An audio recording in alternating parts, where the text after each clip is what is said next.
What's going on, guys? Welcome back to the Real Talk. And as you can tell by the title of the video, we're going to count down my top 10 favorite A24 movies in honor of It Comes at Night. It came out this past Friday, but at the time of this recording, I have not seen the movie, so it's going to fall into that category. We can get right into it, guys. That's one movie I haven't seen by A24. There's a bunch, but I just wanted to point out these ones. So we have It Comes at Night, we have The Lobster, and Enemy that I haven't seen. Those movies really do catch my attention. By the time though you guys see this, I will have seen It Comes at Night, so maybe it's gonna sneak in my top 10 hopefully. So yeah, guys, those are the ones I haven't seen. And again, they have a bunch of movies that they think they have like 86, maybe like 96 coming they have released, and then more coming out later this year. Alright guys, so getting onto the list, there's 13 movies apparently that I've seen by them. So there's going to be 3 in the honorable mentions, and then I'm going to say my top 10. But I'm not going to get too in depth with these movies, guys, because the video is going to take like an hour long or 2 hours. So let's get started with my honorable mentions. And the first off is Ex Machina. So that movie was great, but then there's 12 other movies that I liked better than that. And next one is While We're Young, starring Ben Stiller and Naomi Watts, I believe, Adam Driver, and damn, I forget the other girl. Yeah, there's that one. And then we have Laggies as I look over my list. That's with Keira Knightley and Chloe Grace Moretz. That was pretty enjoyable movie. And alright, that's my honorable mentions, guys. Let's get to my actual list. Alright guys, so starting with 10 through 6, The Spectacular Now. That one obviously stars Miles Teller and Shailene Woodley. It's a great coming of age movie, and I really like their acting in it. The movie overall was pretty cool. But yeah, I'm not gonna get into it with it. Next one we have is Spring Breakers, starring James Franco, Selena Gomez, and Vanessa Hudgens. That one was a really off movie, but it was like one of the first movies of A24 that I've seen that was like, okay, this is where this company is going with not these experimental films, but kind of these indie movies that have their own unique vibe to it. So there's that one. Next one that has a unique vibe to it is Under the Skin with Scarlett Johansson. I bought that movie based on her and A24. And I literally haven't seen the trailers or nothing. I was like, okay, you know what? I know that this movie is getting great reviews. Let me pick it up, you know, and make my own judgment. And man, I had a trippy time watching the movie. I didn't really know what I was getting because, like I said, I didn't know any of the previews or anything. Like I haven't seen the trailers. And but yeah, overall, I came away with that movie saying, you know what? It's a beautiful film. I love the film, and Scarlett Jo gives an amazing performance. Does not a lot of dialogue. But it's a great, unique film, and it's brilliantly done. Next movie I want to talk about is Swiss Army Man. And man, Daniel Radcliffe and Paul Dino, I think. Man, well, obviously Daniel Radcliffe, he doesn't give much of a performance, but like when he does it in the sense of like he's playing a dead body, you know what I'm saying? And there's some scenes, you know, where like Daniel's character, Dino or whatever, he's kind of, you know, losing it. But another great film. It was a great, again, all these movies have their unique indie vibe to them, like something that we've never really seen before. And that's why I think A24 is taking those risks, and that's why I think all of us love A24.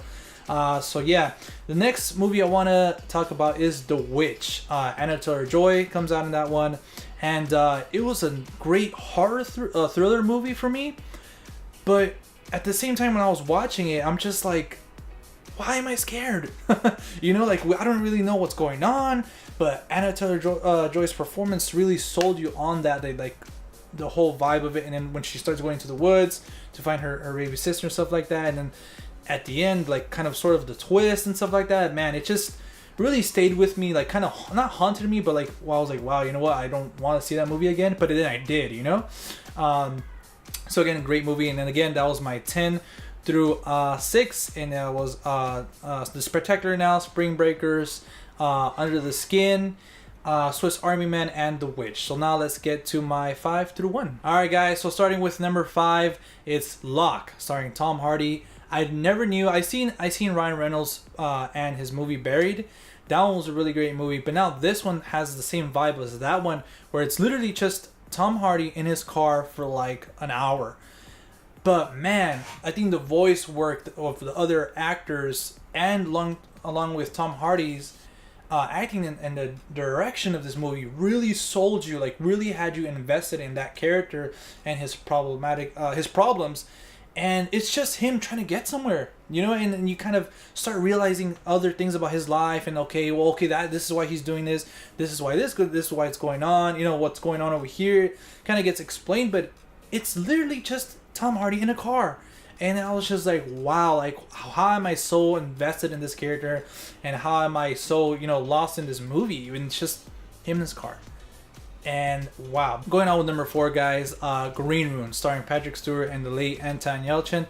And man, talk about horror thriller, gruesome movie. This movie. I saw the trailer and I thought it was just gonna be like one of those indie vibe type of movies. I love this movie because it's literally kind of like the other movies that has its own style, and kind of like Locke that takes place in this, facility, warehouse, or whatever it is, with these characters and what they got themselves into. And it's just like, right, like in the beginning, the movie does a great job setting up that. And my God, like to the suspense and the thrill ride you get to, and some of the horror in this movie as well, like the gruesome scenes and stuff like that. Really, really, really, really well done, and we haven't really seen a movie like that and The Witch, like horror, that type of horror, in a while. So that's why I thought Green Room was an exceptional movie. I loved it, and this is my number 4. Going on to number 3, End of the Tour, which I have that. I have some other movies that I mentioned too up there, but this movie, I think it was just solely on the performances of Jesse Eisenberg and Jason Segel. I cannot say enough about this movie. This movie hit me in a way where it's literally just a dramatic movie. It doesn't have a lot of things going on. This straightforward story about this author and his books and stuff like that, and his death. But man, this movie is just so well directed, so beautifully acted. And those two guys get you into this movie and hold on to you and gives you an emotional punch and just really gives you a lot to think about. And I can't say enough about the acting and the directing and just how well done this movie is. And just thinking about it, just thinking about all these movies, I really want to watch them over again and experience that again. That's what I think A24 does so well. They give you a wonderful, beautiful experience, cinematic experience, I should say. And that stays with you and affects you, and that's why I love movies personally.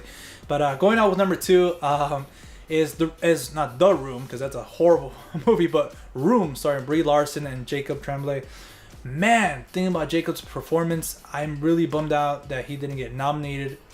Actually, I believe he did get nominated. I'm not really sure, but anyways, Brie Larson did well deservedly won Best Actress in the Oscars for this movie, and this movie is so well done. The emotional impact that you feel throughout this movie, again, it's just called Room. The majority of this movie takes place in a room, and this is just filmmaking at its best, directing at its best, acting at its best. The emotional punch that you get again leaves you in tears, or leaves you at that state, And what a great movie, what an inspiring movie as well. And that's why it's number 2. But number 1, guys, you can obviously guess it by my thumbnail or whatever. And one A24 movie that I haven't talked about. And it would have been extremely upsetting for you guys if I didn't talk about this movie. And it's last year's Academy Award winning picture for Best Picture, Moonlight. And if you guys watch my Oscar recap we did a while back after the Oscars, you don't have to watch all of it, but there's this moment I was talking about to my friend Audrey. We were texting back and forth when we were watching the Oscars, and when it was announced, that whole fiasco that La La Land won, I was happy for La La Land because that was an amazing movie, but that's not A24. But I was really bummed out about Moonlight because I saw Moonlight, and what a beautiful film it is. What a fantastic movie that I think is right for this time right now that we are. I don't know, I don't want to get too political and social and stuff like that, but I really felt this movie came at a time where it was just a perfect timing This movie was beautiful. I want to see it again. I actually haven't bought it, but it's a movie that I really loved. It was, for me, not my favorite movie out of last year, but it was definitely up there. You know, I actually have to go through my list again. I don't remember, but man, the performances in that too. Naomi Harris, I'm forgetting the gentleman that won for Best Supporting Actor's name. Wow. Sucks that I forgot, but and he has a pretty complicated name to pronounce as well. But Moonlight, I cannot say enough great things about it. So happy that it won Best Picture last year for the Oscars, or this year, but for last year's movies. And what a way to end this list, guys. What a list. You know, let me know your guys' list. I'm curious to know where, if you guys agree with my list, or would put, you know, where you guys would put the list, you know, rearrange it, make your own list, top 10, honorable mentions, whatever you guys want to tell me about A24's films. And like I said, at this time, I haven't seen it. It comes at night. It came out this Friday, but today is actually Friday, but working and all that stuff, I had to plan accordingly. But yeah, guys, we also have a few movies coming out from A24 called A Ghost Story, or just Ghost Story, and starring Casey Affleck, I believe, and another actress I'm forgetting right now. But we also have Woodstock starring Kristen Dunst coming out later this year. And we have a few others, but again, if I name all of them, this video is going to take 30 minutes. But alright, guys, that was my top 10 movies from A24. Let me know yours again. And as always, you guys can follow me on Instagram and Twitter at The Real Talk with 2Ks. Stay tuned with for more reviews coming out the next few days. And yeah, guys, hope you guys had a good weekend, and I'll see you at the movies. Later, guys.